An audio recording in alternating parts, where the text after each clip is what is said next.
I have seen it many times where the business thinks that when the offer is signed that, okay, I can take that deep breath and we're good. And it's such a pitfall or landmine to step on if you don't then take those further steps.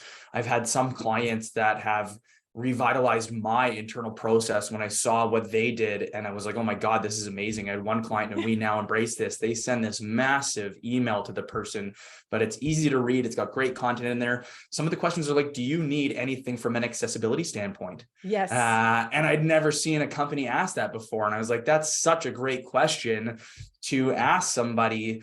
And I did that for one of my employees, and they're like, yeah, actually, like I would prefer, some sort of ability to have like a stand-up desk or something along those, along those lines. I was like, wow, that's, no one's asked that before in our company. And I've just assumed everyone's fine with whatever we give them. And it really opened those doors. The other was, like you said, the buddy program. We do that with every new hire that we hire here. They're going to be working on a desk or division. And if not, and they're kind of in a siloed role, we pick somebody, we connect them with them ahead of time, open that email chain for them.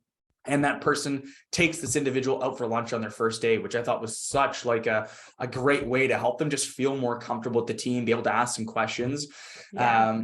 I think from a behavioral standpoint, the way that you show up when the person actually shows up, as you said, if you don't have your technology stack ready to go, they're not like immersed in your email and your software, and you're fumbling through that stuff, you are building a foundation of the behaviors that are expected of this employee when they come in. And if you show up in a way where it's like, I wasn't proactive and it's not expected of anybody here, versus like, we are dialed in, you should always be ready to go. You should have a plan, a strategy. We know this is like, how could you possibly, unless you hired somebody on a Monday and they start on Tuesday, sure, fair. But if someone's, had to give 2 weeks notice to come and join your firm or longer, you have zero excuses. You have zero excuses to not have the technology ready to go. Yeah.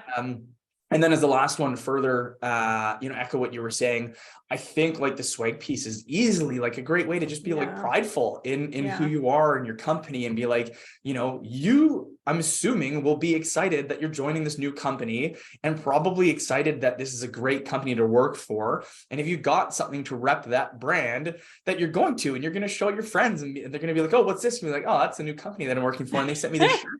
Like how much did that cost you as a company to get that really positive interaction, that branding, that free marketing? Like, it's such a huge missed opportunity that I would for sure say I don't do as well as I could. We definitely do some of that, but could do that way better. And I 100% think that it is a missed opportunity that a lot of companies aren't taking advantage of.